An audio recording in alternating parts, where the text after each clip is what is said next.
안녕하세요. 까치살모입니다. 제가 지금 원래 다른 주제를 다루려다가 갑자기 주제를 바꾸어서 시작 부분을 다시 쓰는 건데요. 저는 원래 오늘은 다른 주제를 중심으로 다루고 그냥 이번에 유영원 의원이 공개한 차기 상륙 장갑차에 대해서는 조금만 언급하고 넘어가려고 생각을 했습니다. 그런데 솔직히 쓰다 보니 저도 화가 나서 내용이 너무 길어졌고 그래서 원래 잠깐 언급만 하고 넘어가려던 차기 상륙 장갑차가 어쩌다 보니 오늘 핵심 주제가 되어버렸는데요. 그래서 오늘은 이번에 유영원 의원이 공개한 차기 상륙장갑차에 관한 내용입니다. 특히 오늘은 미국의 상륙장갑차와 우리의 상륙장갑차를 비교할 것입니다. 그래도 그 전에 앞서서 간단하게 주요 방산 소식을 좀 전하고 넘어가야 하는데요. 제가 바로 전에 KDDX의 1차 입찰에 HD 현대가 참여를 하지 않아서 1차 입찰이 유찰되었다고 이야기했는데요. 그리고 18일에 재입찰 공고를 내고 아마 실제 제안서 제출은 다음 달쯤에 받을 거라고 예상을 했는데 이번에 방사청이 아주 작정을 한 것 같습니다. 18일에 2차 입찰 공고를 했고 26일에 사업 설명회를 하고 29일까지 제안서 제출을 받을 거라고 합니다. 한마디로 말해서 1차 입찰 보름 만에 2차 입찰을 할 거라는 이야기입니다. 정말 살다 이렇게 빠른 2차 입찰은 보지 못했는데요. 아무래도 KDDX는 한화가 하게 될 것 같습니다. 왜냐하면 이번에 보니 방사청에서도 현대에 대한 벌점을 적용할 거라는 이야기를 하고 있고 현대 측에서는 벌점을 받은 상태에서는 경쟁 입찰에서 승리할 수 없다고 보는 것 같기 때문에 아무래도 한화가 KDDX 상세 설계와 그리고 초도함 건조를 하게 될 것 같네요. 그리고 이번에 캐나다에서 장갑차 도입 사업을 한다고 해서 한화의 주식이 상승을 했는데요. 캐나다에서 250대의 장갑차를 도입하는데 레드백 장갑차가 그 사업에 유력하다고 해서 한화의 주식이 올랐습니다. 그런데 문제는 캐나다는 장갑차 도입 사업만 하는 게 아니고요. 전차 도입 사업도 하는데요. 캐나다는 독일의 레오파르트 2 전차를 운용하고 있는데 이 전차를 교체하는 신규 전차 사업도 하고 있습니다. 이 전차의 사업 일정은 2030년까지 사업자를 선정하고 2035년까지 초도 운용 능력 획득 그리고 2037년까지 완전 운용 능력 획득을 목표로 한다고 하는데요. 우선은 대략 250대를 도입할 것으로 예상되는 장갑차 도입 사업을 먼저 하게 될 것입니다. 아무튼 그래서 이것 때문에 한화의 주가가 상승을 했다고 하는데요. 과연 이 사업에 우리 장갑차들이 선정될까요? 그건 저도 잘 모르겠네요. 그럼 이런 이야기는 여기까지 하고 본격적으로 우리의 차기 상륙장갑차에 대해서 이야기해보도록 하겠습니다.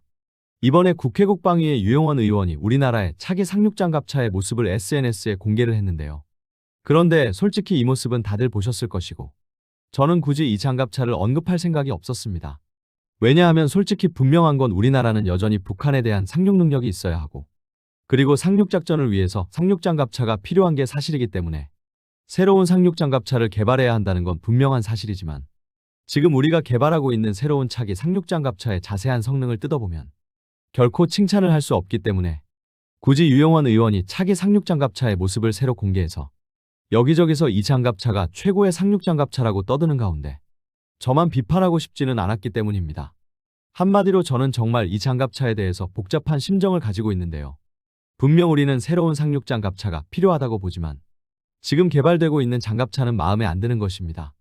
그래서 굳이 한참 개발 중인 장갑차를 비판할 이유가 있을까 하는 생각에서 이 장갑차를 다루지 않으려고 했으나 솔직히 이런 마음을 가지고 있으면서 그걸 여러분에게 말로 하지 못하니 제가 답답해서 참지 못하고 끝내는 이야기하는 건데요. 여러분도 알겠지만 이번에 유영원 의원은 5월 18일에 SNS를 통해서 차기 상륙장갑차의 사진을 공개하고 또 자세한 성능은 보안상 공개가 어려우나 최대 시속 20km 안팎의 수상속도, 40mm CTA건 주포, 강화된 방호력, 더 넓어진 탑승병력 공간 등이 눈에 띄었다고 이야기했습니다. 그리고 직접 체감한 KAAV2의 성능은 여러 가지 면에서 기존 KAAV를 능가해 내년부터 시작될 체계 개발에 대한 기대감을 높였다라고 했는데요. 정확히는 이 장갑차는 지금은 선행 개발이고요. 내년부터 2028년까지 본개발을 하고 2029년부터 양산에 들어가는데요. 우선 여러분도 알겠지만 이 장갑차는 과거 해상 주행을 하다가 침몰사고로 사람이 사망한 사건도 있었고 그리고 또 엔진 국산화 문제도 있었는데요. 지금 그런 걸 이야기할 때는 아니라고 보고요. 제가 비교하고 싶은 건 바로 미국의 신형 상륙장갑차인 ACV입니다. 미국은 작년인 2025년을 마지막으로 여전히 우리나라에서는 운용하고 있는 AAV7을 전량 퇴역시키고 지금은 ACV만을 상륙장갑차로 운용을 하고 있는데요. 그런데 이 장갑차는 우리와 달리 차륜형 장갑차입니다. 그럼 왜 우리는 궤도형을 선택했고 미국은 차륜형을 선택했는지부터 이야기해야 하는데요. 여러분도 알겠지만 지금 우리나라가 개발하고 있는 차기 상륙장갑차는 과거 미 해병대에서 개발하던 EFV를 기반으로 개발된 장갑차인데요. 한마디로 말해서 미국은 자신들이 개발하던 EFV의 개발을 포기하고 차륜형 장갑차를 배치한 것이고, 우리는 EFV를 모방한 차기 상륙장갑차를 개발하는 건데요. 문제는 미국의 EFV는 수중에서의 최대 속도가 46km인 것에 반해서 우리의 차기 상륙장갑차는 20km 정도에 그치고 있다는 점입니다.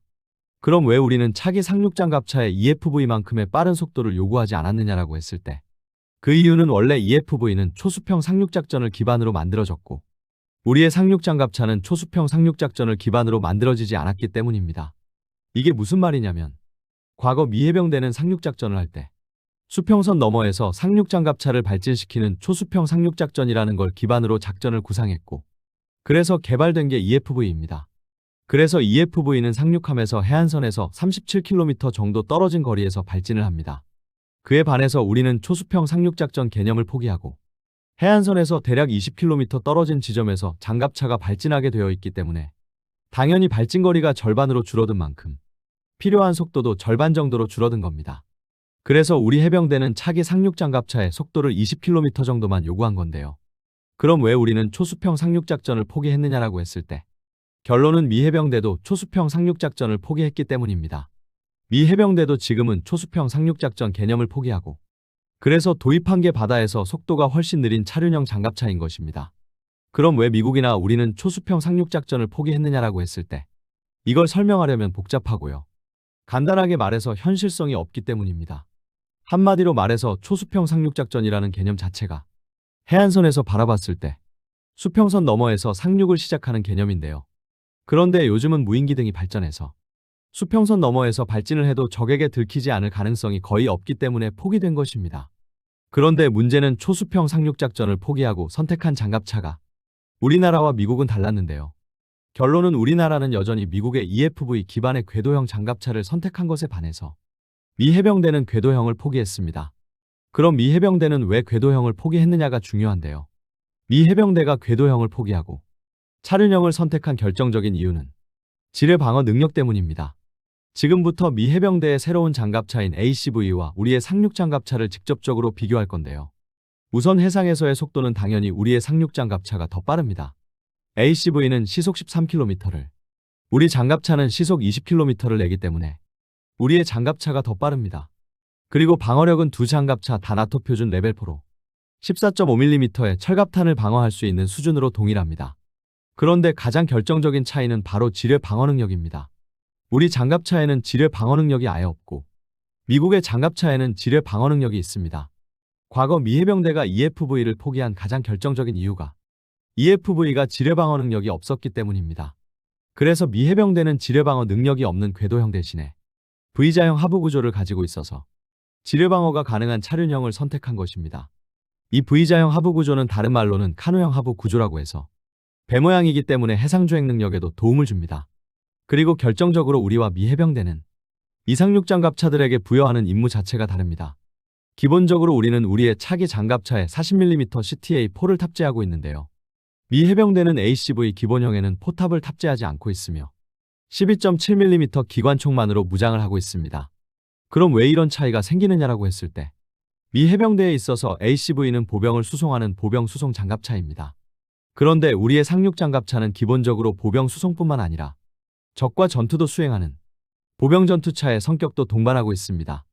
그래서 당연히 미 해병대는 이 장갑차를 위험한 전장에 투입할 생각이 없기 때문에 대구경 포탑도 없고 장갑 방어력도 14.5mm 탄에 대한 방어력만 가지고 있는 것입니다. 그런데 우리는 이 장갑차를 직접적으로 적과의 전투에도 사용하는 보병 전투차로 사용하려고 무려 40mm 포를 탑재했는데요.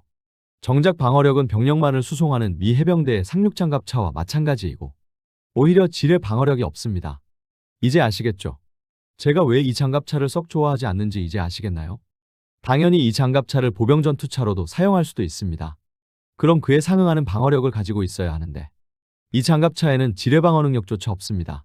물론 궤도형 상륙장갑차가 지뢰 방어 능력을 가지고 있는 경우는 전 세계 어디에도 없습니다. 그래서 미 해병대는 궤도형을 포기한 것입니다. 물론 그래서 우리나라는 그 문제 때문에 이 장갑차를 바탕으로 무인 장갑차를 개발해서 유무인 복합으로 운영하면서 무인 차량을 선두에 세우겠다고 계획을 세우고는 있지만 항상 무인 차량이 선두에 설 수는 없는 일이고 급조 폭발물 중에는 선두 차량을 보내고 후속 차량만 공격하는 방식의 공격을 수행하는 경우도 많습니다. 그렇기에 무인 차량을 선두에 세운다는 건 완벽한 해결책은 되지 못합니다. 그럼 ACV 같은 장갑차를 개발하기 힘드느냐라고 했을 때 전혀 힘들지 않습니다. 지금 우리가 개발하는 차기 상륙장갑차는 개발에만 1천억이 넘게 들지만 현대로템은 자체 예산으로 훨씬 작은 비용으로 25톤급 차륜형 장갑차를 개발했고 그 장갑차도 수상주행 능력이 있습니다. 기본적으로 궤도형에 비해서 차륜형이 수상주행 능력을 부여하기 쉽기 때문에 차륜형으로 만드는 게 해상 주행 능력을 부여하기 쉽습니다. 다만 우리의 차기 상륙장갑차는 해상에서 시속 20km를 달성하기 위해서 수중 저항을 줄일 필요가 있었고 그래서 가변 구조를 가지고 있는 것에 반해서 차륜형은 기본적으로 타이어가 있기 때문에 수중 저항이 심해서 높은 속도를 발휘하기 힘들다는 단점이 있을 뿐입니다. 한마디로 말해서 궤도형에 비해서 차륜형은 속도만 포기하면 거의 모든 면에서 더 우수합니다. 가격도 더 저렴하고 개발비도 더 저렴하면서 방어력도 더 쉽게 상승시킬 수 있는 것입니다. 그리고 당연히 이미 현대로템에서 개발한 25톤급 차륜형 장갑차를 기반으로 상륙장갑차를 개발한다면 아마 2년에서 3년이면 미국의 ACV에 준하는 상륙장갑차를 개발할 수 있을 것입니다. 그래서 차륜형 상륙장갑차는 개발도 훨씬 쉽습니다. 그럼 우리는 왜 이런 장갑차를 개발하느냐라고 했을 때 우선 우리가 이 장갑차를 개발하는 이유는 당연히 우리 해병대에 상륙장갑차가 필요해서이고요. 또 하나는 우리나라의 궤도형 장갑차 개발 기술 보전을 위해서입니다. 우리는 지금 K-21 장갑차를 개발한 이후로는 새로운 장갑차를 개발하고 있지 않고 그래서 장갑차 개발 능력이 사장될 수 있다는 이유 때문에 개발을 시작한 것입니다. 그러나 그건 다 핑계일 뿐이고요. 왜냐하면 굳이 상륙장갑차가 아니어도 지금 우리는 궤도형으로 공병장갑차 등을 개발하고 있기 때문에 우리의 장갑차 개발 인력을 그런 분야에 투입하면 되기 때문에 굳이 상륙장갑차를 개발할 필요는 없었습니다. 제가 보기에는 그냥 우리가 방향을 잘못 잡은 거라고 봅니다. 우리가 이 사업을 처음 시작했을 때 전 세계에서 가장 우수한 상륙장갑차는 미국의 EFV였기 때문에 그냥 그걸 그대로 따라하는 잘못을 저지른 것이라고 봅니다. 그래서 저는 이 문제를 어떻게 해야 할지 정말 모르겠습니다. 분명 이 상륙장갑차는 2년 후에 등장할 것이고 그리고 최대 300대 이상 생산되어서 우리의 해병대에 배치될 것입니다. 그리고 운용되겠지만 과연 실제로 전쟁이 일어났을 때 제대로 제 역할을 할 수 있을지는 저도 잘 모르겠네요. 아니 제 역할을 할 수는 있겠지만 그 대신 많은 인명피해를 수반하게 될 거라고 저는 봅니다. 그래서 저는 이 문제를 뭐라고 하지를 못하겠습니다. 솔직히 지금 시점에서는 미국이나 우리나 둘 다 초수평 상륙 능력을 포기했기 때문에 해상에서 20km로 주행을 하나 13km로 주행을 하나 무슨 차이가 있는지도 모르겠고요. 다만 확실한 건 지금 우리가 시험에 사용하고 있는 시험용 상륙장갑차에는 독일제 엔진이 탑재되어 있는데요. 왜냐하면 여러분도 알겠지만 원래 이 사업은 처음에 독일 엔진으로 하려다가 감사원의 감사로 국산 엔진으로 변경되었는데요. 문제는 그 국산 엔진이 아직 개발이 안 되어서 우선 시험 차량에는 독일 엔진이 탑재되어 있습니다.